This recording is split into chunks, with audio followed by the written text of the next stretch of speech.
Okay.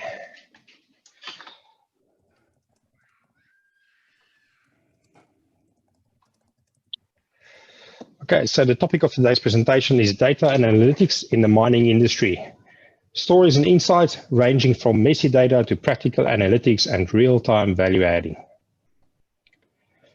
So starting off, I'm Andre Himan, and I am not an expert in data and analytics, but someone who has experienced the practical benefits.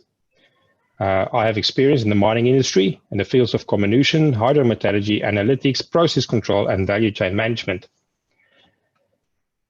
My educational background is as follows. I'm a chemical engineering graduate as well as an MBA graduate. And for analytics, my tool of choice is MathWorks MATLAB.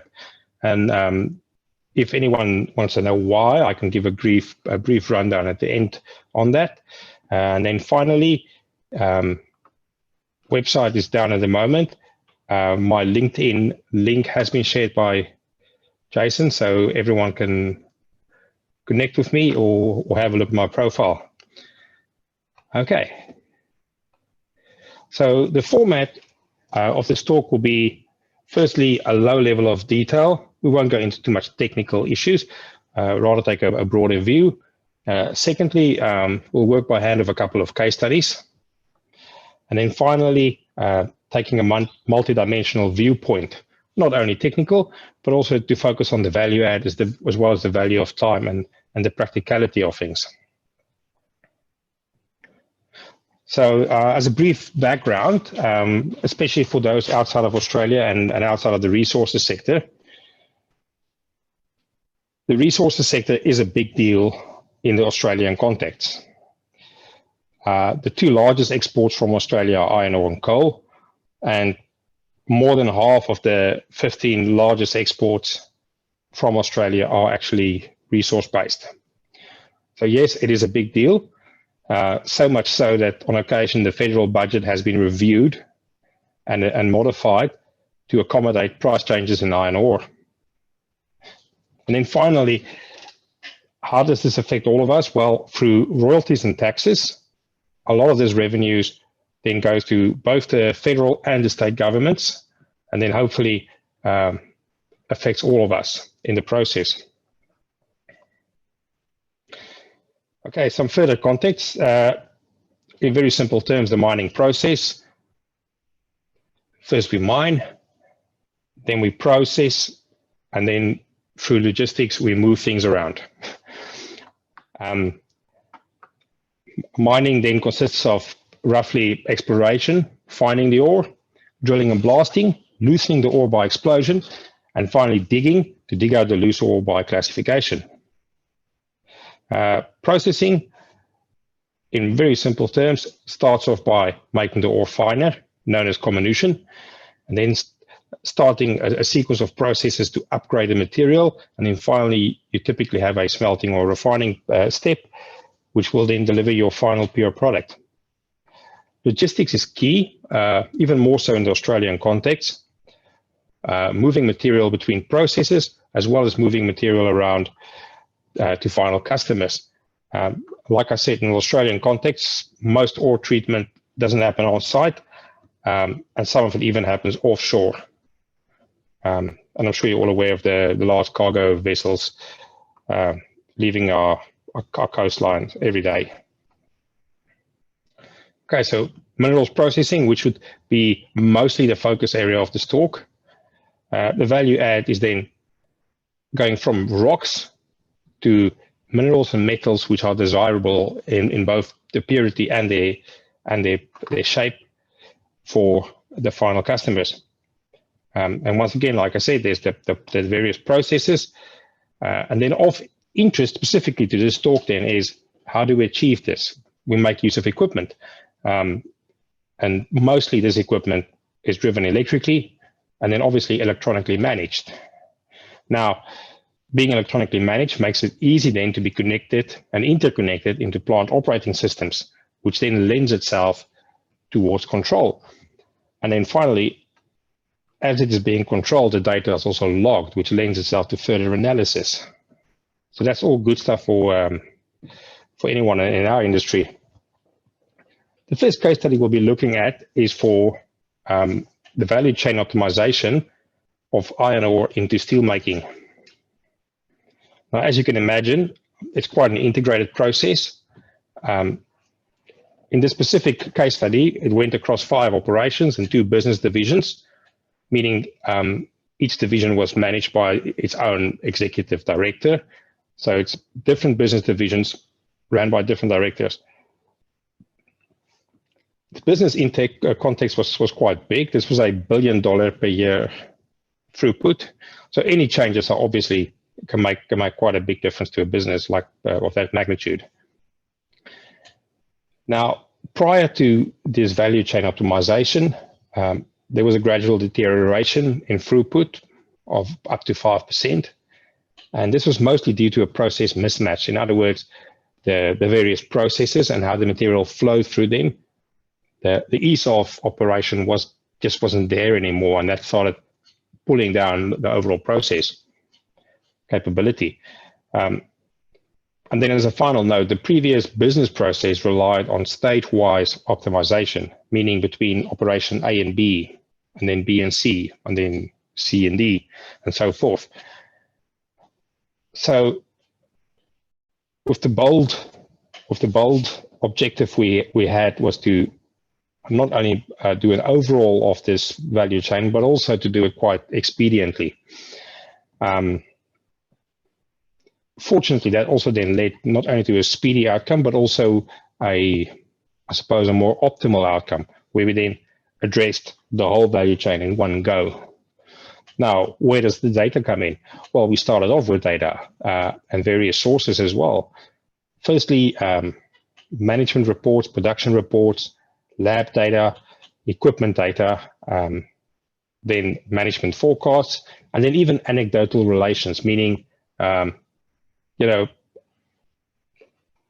of thumb from people with many years of experience in specific operations. Now you can just imagine with such a suite of data, immediately there was some conflicting outcomes forecasted from those. And there was also quite early on requests to start ignoring data. Now, as tempting as that may have been, we proceeded by rather looking for a probabilistic reconciliation approach, meaning you get everything into one narrative and tweak it probabilistically until it makes sense. Now, everything wasn't done exactly in that same technical sense, but the spirit of the probabilistic reconciliation was carried through the process. And finally, that then led to a final proposal for how we were going to send material throughout this value chain based on a single narrative combining all of the data. And like I said before, and I will say it again, it was quite a bold objective. We were really pleased with how well it turned out, not only in terms of a business outcome, but also in terms of everyone involved. One thing which becomes quite clear quite early on when you start dealing with these complex supply chains is that you can almost never make everyone happy all of the time. What you can do is look for best for business outcomes, and you can look at least to try and respect everyone. And that was a key focus for this as well, to not disregard any stakeholder by disregarding any stakeholder data. And yes, working with really various qualities of data, but the important thing was we managed to get it all in. We managed to get all the stakeholders in. And I think reflecting back on, like a day that was yesterday, it just makes you think again, the importance of getting everyone around the table. It's always difficult to get a single narrative that suits everyone, but I think we should all try at least, to get everyone involved in a conversation. And the same goes with data. And a while ago, I was actually looking at something similar, completely outside of the resources sector, and it it reminded me of this, and it was when I looked at various qualities and granularities of data in marketing research. So you can get highly specific data like searches, sales, and so on. And then you can also look at much more subjective data like reviews, because not everyone leaves a review. Not everyone leaves a comment with a review. And you need to really take it with a grain of salt, because it can quite quickly get polarized. So yes, it can get polarized, and I mean, some people can be highly dissatisfied and they will leave a lot of commentary. Some people will be highly satisfied and also they will leave some commentary, and those in the middle might just not say much. So once again, a lot of interpretation is required, a lot of understanding is required, but I think it would be foolish to just disregard it off the bat. Okay, our second case study was for a parallel operation. And that was the medium-term sales and operations planning for iron ore exporting. Similar magnitude in terms of business context, and also across a whole host of operations with a unique distribution of the management team as well. And why I'm mentioning that is obviously because management sits on top of an operation, and management guides an operation. Now, for this specific case study, we were struggling to deliver reliable plans, and that led obviously to a constant underperformances and customer concerns. I think the single biggest factor leading to that was probably a slow creep of increasing business complexity. You know what? You start on day one with a simple system. You plot it all down on an Excel sheet, and Bob's your uncle. Everything works fine. And then over time, it gets more and more complex, and your spreadsheet gets bigger and bigger and clunkier, and more people participate. And I can see, Chris, you are nodding your head. Yes, I was hoping at least one person would find the humor in this. And yes, so I don't think this was by anyone's fault. It's just one of those things that happens in business. And like I said, we started going into real problems. And what made it even worse is, as it got more clunky, we were less and less encouraged to trial any new planning parameters. And then also the changes in the planning approach, we were less and less, we were just more and more reluctant to make any changes, because we knew it was a burning platform. House of cards, you touch it, it falls. So, and on one given day, we decided to take the plunge, and we worked towards a new modular planning utility. This specific one was MATLAB based. But for this talk, the thing I want to focus on was when we started incorporating calibration parameters, specifically for a planning function, was immense, because we integrated it into the initial planning, but then from there onwards through the planning cycles as well. So we kept on calibrating and then adjusting our forecasts and adjusting all of our data inputs and working with that. And that was the game changer.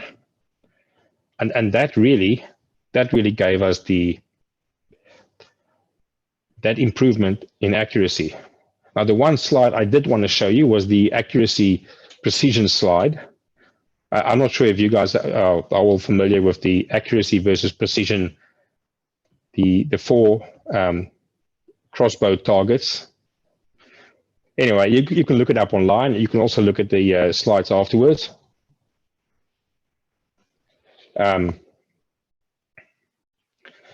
Okay, so that was obviously part of this story. And like I said, the calibration parameters were key for us to really get the improved accuracy. Accuracy was more of an issue for this planning than precision. So our time frame was anywhere from next month up until 2 years out. So it was more important for us to know, roughly over a certain period of time how we will perform, rather than a very specific performance on that specific day in a specific month. So yes, the big kicker was then obviously to have a robust planning utility, but then also on top of that to incorporate the calibration, and that also helped us then to even pinpoint operational performance areas where we could target improvement projects. Because obviously, if it kicks up dust in the planning process, we know it will kick up dust in the real process as well, at least for a reliable planning process.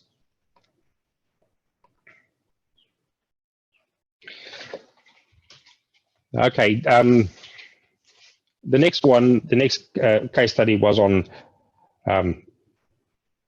finding the complex process dependencies, and this was for various operations across various commodities. What they all had in common was fairly big operations with about on average $100 million per annum throughput, and they all started showing a continual degradation in their performance and their capability, which obviously then prompted these investigations. Now, where the machine learning and that stuff comes in now is, at first, obviously, the direct comparison of key processing indicators did not lead to an explanation of the declining performance. So it was more complicated than that. And this is where we started working with multidimensional visualization, obviously analysis, principal component analysis, and we started doing those things. And on several occasions, that made the breakthrough. That gave us the final why. Even as an intermittent step, we might still have done just the basic grunt work before and after that, but that gave us the direction. And just as an example of things we did, in one operation, we picked up a new phenomena that was unknown. Even from a domain expert point of view, it was unknown. Only when we started working towards that, we could kind of explain it from a domain expert point of view. Another one was where we did a drill down through different levels of analytics, and obviously things like principal component analysis came into that, and then that eventually showed us a specific piece of equipment wearing out, and that led then to the breakdown of a whole facility for several days. So that's a big impact, and we could pinpoint to one single piece of equipment doing that. And on another, it also gave us a broader understanding of the specific interaction between process and equipment for specific operation. Once again, it wasn't that intuitive, and it wasn't completely in line with domain expertise, simply because it was just too complex, and there were other limitations coming in as well. In a nutshell, I think there are definitely specific applications of machine learning in this sector, and that goes for supervised and unsupervised learning. And what I've personally experienced was that even beyond my expectations, some of these things are really powerful, some of these methods and approaches, and the technologies available today, because it's not only about an approach, it's also about technology. And if you work with, so for instance, if you work with what I like, MathWorks, MATLAB, you get many of these approaches and concepts you get encompassed in the technology, in the products, meaning it takes you one step further, and you don't have to start from scratch on everything. Interestingly enough, I've personally trialed it on a couple of other areas as well, such as stock market securities groupings. And that was quite interesting and powerful. So meaning not only grouping it by predefined sectors like resources, technology, finance, and so on, but rather looking at their behavior and performance, and on the grounds of that, start grouping them. If you're bored one day, do that, and you will be surprised what you see. Okay, and then I had a couple of colorful slides to show you stuff like that. And then a case study, once again, which spans several operations over many years, but that had this in common. We went from analytics to understanding to implementing advanced process control. But I have to re-emphasize the big role of, as some might think, say boring analytics around it as well. All of these were for crushing operations. And typically in all these instances, these simple operations were bottlenecks for the downstream processes, meaning whatever you can push through there goes out. In terms of business impact, typically the costs were close to fixed given for these operations. So if you can get 5 or 10% more throughput, you can get 5 or 10% more revenue, but not with the same increase in costs. So it's almost pure profit. So yes, there's a real reason for these marginal increases. It's really game changers. Now, getting back to what we've done, like I said before, all process control breakthroughs started with an understanding of the process, the people, and the equipment. And with people, I do mean exactly how they're operating it, currently good or bad. Also, interestingly enough, there was an initial plan for all of these projects, and they all were, to some degree, altered by analysis of the data. Meaning, you don't take everything for granted. What does the data tell you? And yes, you're never too old to learn, I suppose. Just for curiosity's sake, if anyone's interested, these controls that we used were multivariable fuzzy control systems. And why we liked them so much was because they're so intelligent and powerful, but at the same time, simple and intuitive. And if you ever did work with a simple application of one of these, you would understand what I mean. Many parameters, but it's all nicely connected, and you can really see it and feel it. And then, obviously, amidst a host of alternatives, those have always been one of the favorite modes of control in the groups in which I've moved in. Now, getting back to the analysis, obviously, as we went through the process of analyzing into a control development and implementation, we explored data. Now, obviously, the next logical thing was then to say, how about we consolidate this data exploration into automated reporting? Now, this is where it got really interesting, because it allowed us to pretty much integrate it into a management process. It serves as performance metrics, obviously. It also provides an ongoing narrative for performance criteria. So instead of on a manual basis doing it ongoing and hoping it will continue, it just happens automatically as part of management reporting. And that then sets the platform for that narrative, for that management approach. We also found it quite interesting and quite useful to support continuous improvement, including things like troubleshooting, and looking for what's the next thing we want to address, if we want to address anything else operationally. So yes, automated reporting and the analysis of that was quite powerful. Okay, some more graphs. Okay, and then the final case study was a resource planning utility, and this was for a national service company in the mining industry. Obviously, being national and having a diversified set of resources, including diversified workforce, they had obviously planned it quite well to have everyone working with all customers at the right times and the right places. And I could just imagine how crazy it must have been, even with all the COVID restrictions going on. So their big issue was that quite often their planning looked in order until D-Day, and then things started falling apart. And then upon discussion with their management team, we decided that a central administrative utility would be the go-to to support their planning process.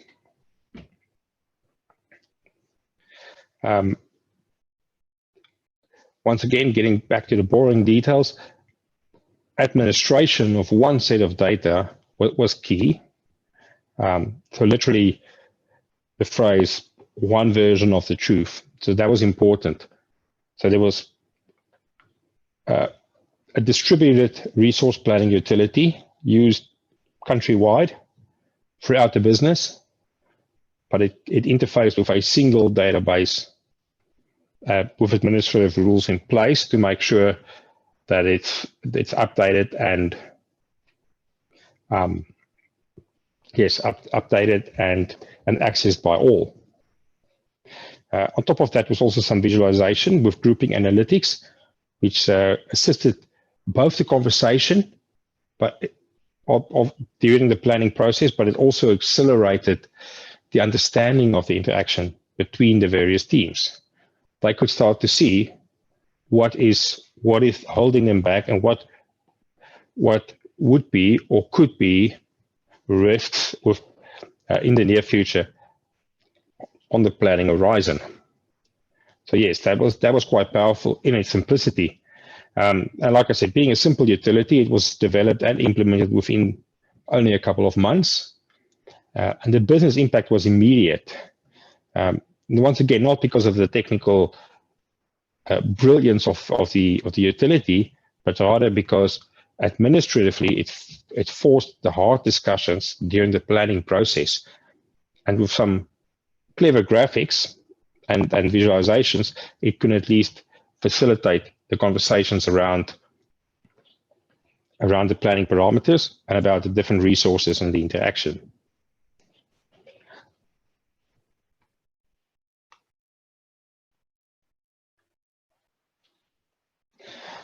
Okay, and then finally, I just wanted to highlight a couple of, I suppose, industry-specific challenges.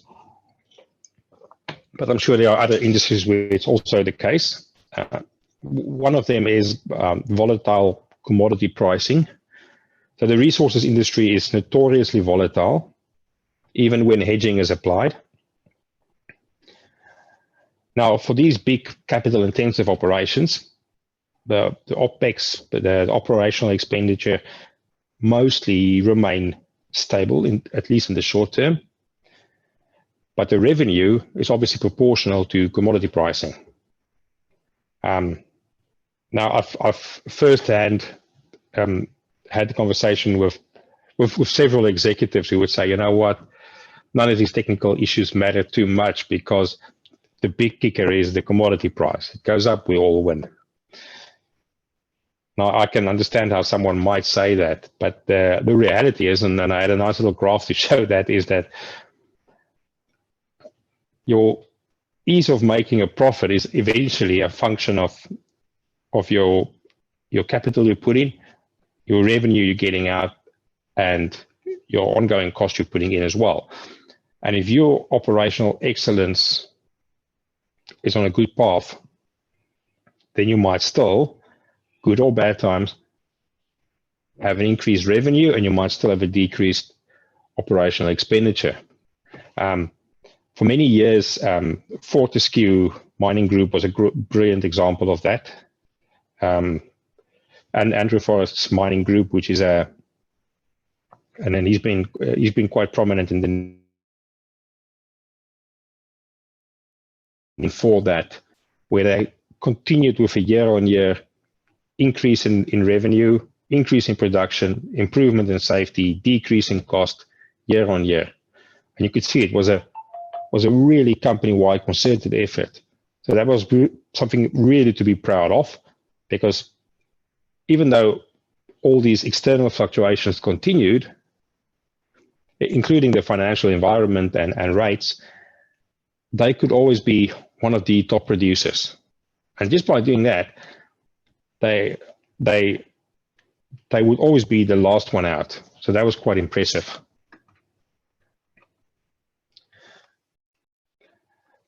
And then I'll leave you with some final notes and quotes. Firstly, I know one that Roger Hamilton is quite big on. I don't know if you guys know him. If not, look into him. Yeah, he's definitely an interesting an entrepreneur with interesting ideas, and that's find the value stream and leverage it. And in all these instances, there was a value stream found, and obviously the scale of the operation and the experience of the action leveraged it into a good outcome.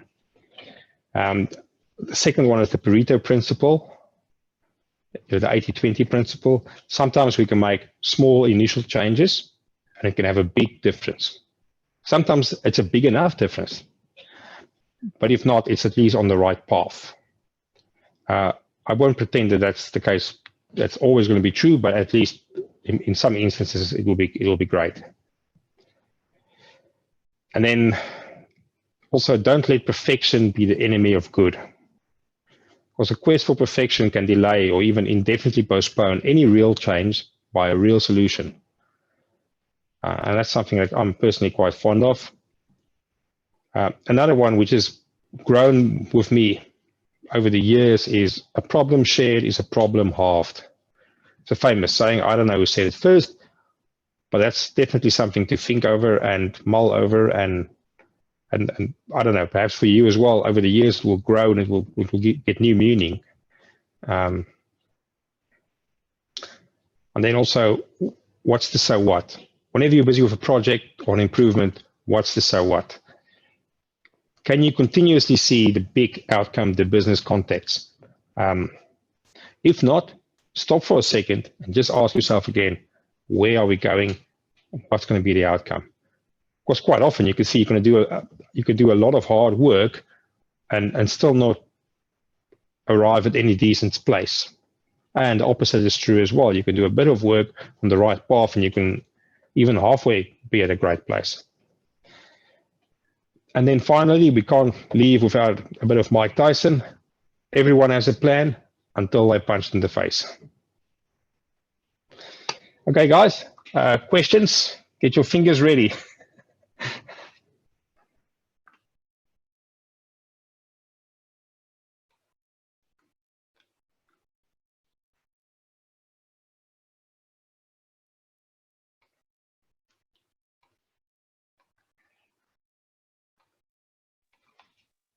Jason, I think your microphone is on mute. Thank you. Thanks, Shannon. That's okay. No, DS, why am I typing? You can hear me. Data science. So my question is, I was just saying that that's the question that I typed in the chat box, but I'm going to read that out as well, given that there we go. Everyone else can read. Okay, so I'm assuming you're talking about decision support. DS. No, I'm talking about the I'm aware that science. BHP and Rio Tinto are quite big on that. I think that's pretty much on par with the timing of where we are. And I'll get to the buzzword question now.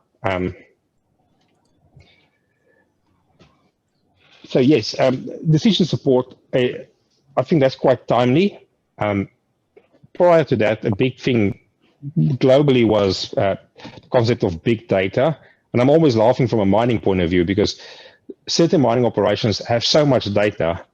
It's not like we have to go into the big wide world to get big data. Sometimes we have a lot of big data right with us. We're just not able or willing to do anything with it.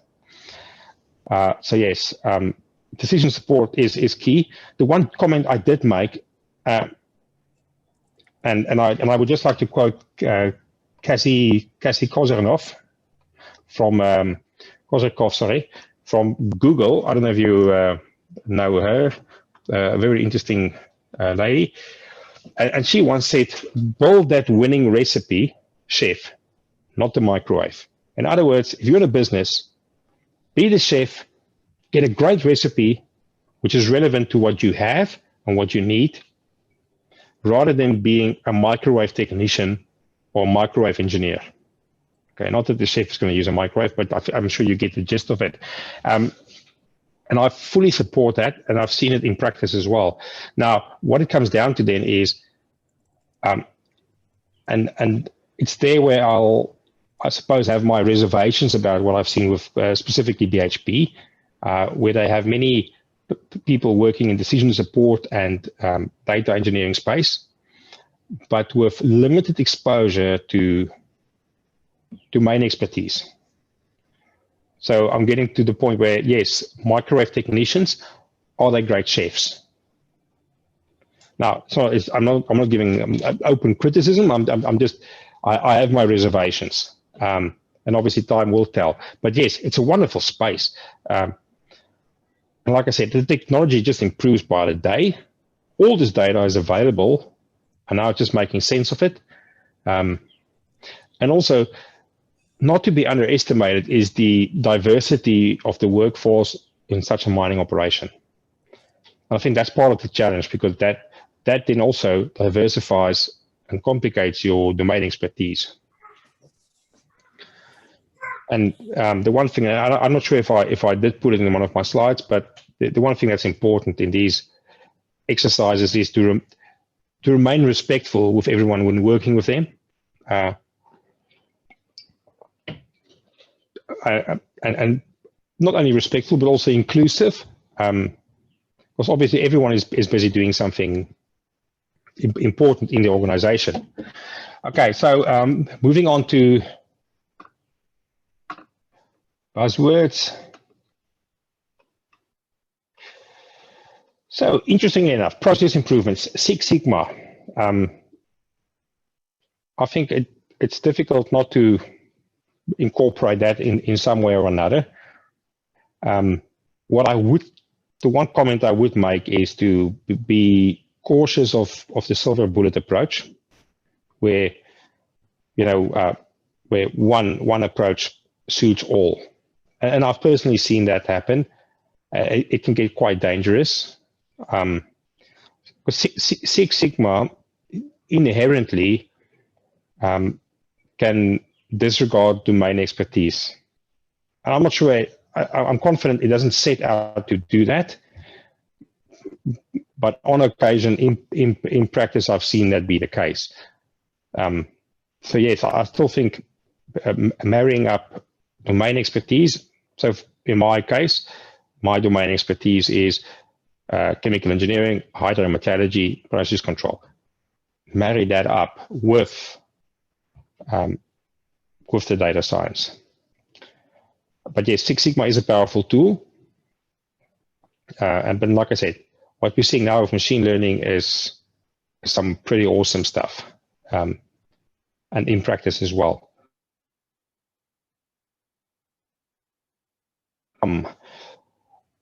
Digital twin. Yes, it's a big thing. One thing I can say is, why isn't it a bigger thing? Especially if you start looking at the magnitude of things, magnitude of capital, and obviously the time you take to implement the capital as well. And then with that, also your capital expenditure and your operating expenditure. Given all those things and the complexities, why do we use digital twins so infrequently? That's a good question. And I think obviously with technology and understanding, it's just getting more and more affordable and achievable.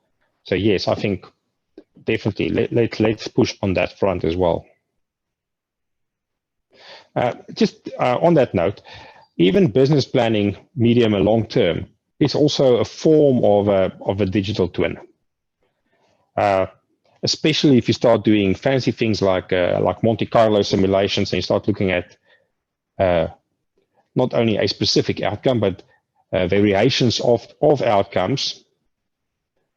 Then you start doing risk management around operational behavior and operational capability. As a simple example, in the medium-term planning that we do, we would see, on 4 different occasions we would meet our cargo targets for our customers. But on 2 of those 4 instances, we would be running with low stocks into those deliveries. And one of those 2 will be critically low. Meaning, if you just did a simple plan, you would say, okay, well, we can meet all of our requirements. But common sense would tell you, if you start investigating it, that at least one of 4 of those are at risk. Because if the slightest thing goes wrong, you bug it.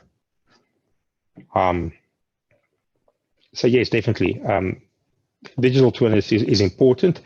And I think the other thing which is important is understanding that you can do it as complex or as you can decide in the process at what expense you want to make it advanced or quite simple. Because with complexity comes better understanding, perhaps better technology required, and obviously more costs or more personnel hours involved. And I see you commented, people don't have the patience to implement digital twins. I know it sounds lame, but I think you're probably right. I think many people are just impatient with it. I worked on a interesting digital twin project, and we worked with a company in Perth. At that stage, it was quite advanced. It was modeling equipment interaction, operations, how they were interacting with each other. It even worked with management strategies and management interaction and the management decision making. So it modeled the whole lot. And yes, it took us an hour to get it running. Not an hour, sorry. It took us a year to get it running. It would run for hours per simulation, but it was extremely powerful. It did say a lot. It did surprise a lot of people in management. It showed them how they also contributed to the capability of the operations. So yes, did they have the patience for a year? It was difficult. After that year, I think it was really worth it. It was powerful.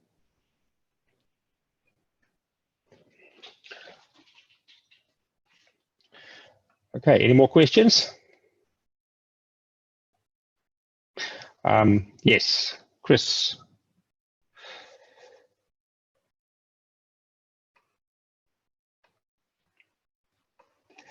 Good question. The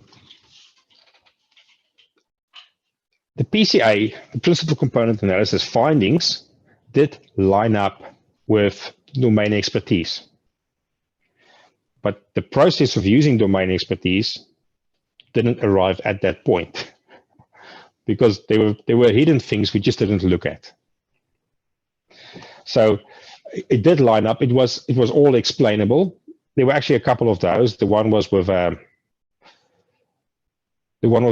concentrating plant limited by its capacity through a certain section, and that limitation made the response of the process and the people counterintuitive. The second example was where we picked up a new phenomena, which we actually had a fair few presentations and so on, and we overhauled our advanced controller to incorporate that effect as well. So it was plausible fundamentally, but as far as we knew at that stage, no one actually built it in. Jason, you asked PCA, so that's principal component analysis, which is let's say, it's a dimensionality reduction method. So I just want to make sure I get this right here. In supervised machine learning, you typically use it to reduce your dimensions, and then you only do classification and regression on variables that matter. What it does is it will give you, for instance, if you work with 10 or 20 variables, it will start off by saying which principal components, so for the lack of a better description, which virtual components will give you the majority of the variance. So typically, if let's say you have 10 or 20 variables in a process, an interconnected process, you can typically say by looking at your first 2 or 3 or 4 principal components, you can cover 95 or 99% of your variance. Now, that's one way of using it, is then moving into supervised machine learning. The other options that's available then is see how each one of your variables, 10 or 20, reflects on as they are superimposed on your principal components. And then that tells you, that obviously then tells you, that shows you quickly in how they group. And the one graph I couldn't show you now shows that beautifully. You can see those groupings. And when you start looking at each one's individual data, you can see they are tracking and they're working together. But the principal component analysis will show you that. Neural networks, I don't know if you guys are familiar with that, it's also then regarded as a non-linear version of the principal component analysis. But yes, it sounds very mathematical when I talk about it like that. But in a nutshell, it's about looking for a substitute variable or a set of substitute variables that represent many variables and covers their variance. What I like about something like the factor analysis graphs is, instead of looking at 10-dimensional data, which is impossible to visualize, you can now look at how those 10 variables are represented on 3-dimensional space, or even 2-dimensional. And then all of a sudden it becomes much more powerful and much more visual. And when you use it for machine learning, then obviously you get those benefits because you reduce unnecessary data. Not unnecessary, but data that doesn't necessarily help you to understand the impact and variability of your data. Chris, where did they not agree what actions were taken to begin understanding contributions of each of these factors? Okay, where did they not agree? What actions were then undertaken to begin to understand the contributions of each of the factors along the new ordination? Are you talking about the value chain process? Yes. You can just imagine and you see it in global politics as well. So let's say we have a lot of data available to us. And then let's say there's a different nation with less data available. Hey, what the heck? Let's say Australia and New Zealand. We have some COVID data, they have some COVID data. We can now say, you know what? We don't think you have a handle on the whole situation. We think your data is dodgy. So we'll just make our own decisions. So you can very quickly get into that kind of behavior. So now this becomes really tricky. And I think honestly, this is an art more than a science. Now it becomes tricky. So how do we deal with your data and with you as a stakeholder?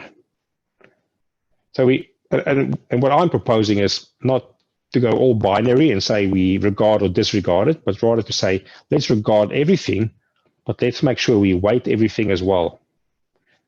Meaning, yes, let's say we trust New Zealand COVID data. Now it's just a question of how do we trust it? And likewise, do they trust our data? Do they trust our response?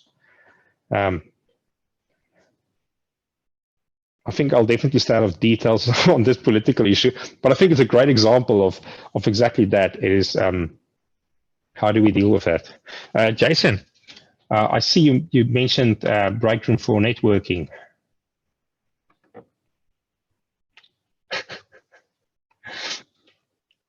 Okay, if we do that, I will just see if I can finally get my sound ready. But yes, if I don't speak to you again, I would firstly like to say thank you very much for your time and patience today. Secondly, it was an honor for me to talk to all of you esteemed professionals. And then finally, please connect. Let's stay in touch. Any questions, any commentary, and definitely any ideas or suggestions, please pass it on. And once again, thank you very much, everyone.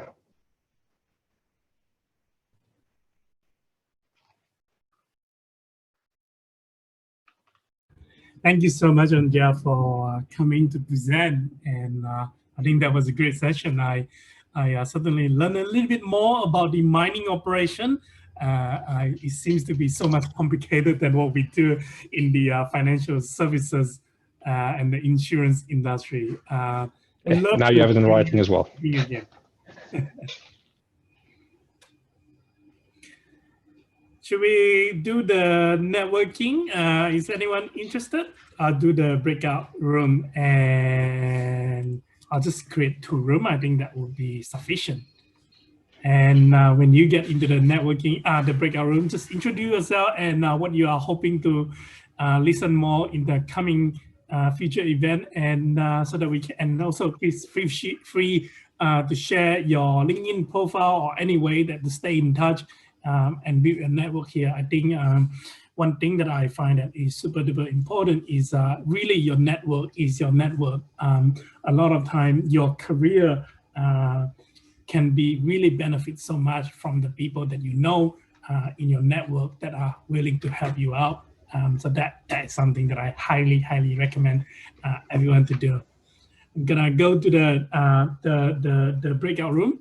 So it's gonna last for 13 minutes because we run over time. So we'll finish the networking at 6:30 on the dot, and we'll close the room. Thank you so much, if I don't see you by then, and I'll chat to you guys next time. Thanks, Jason.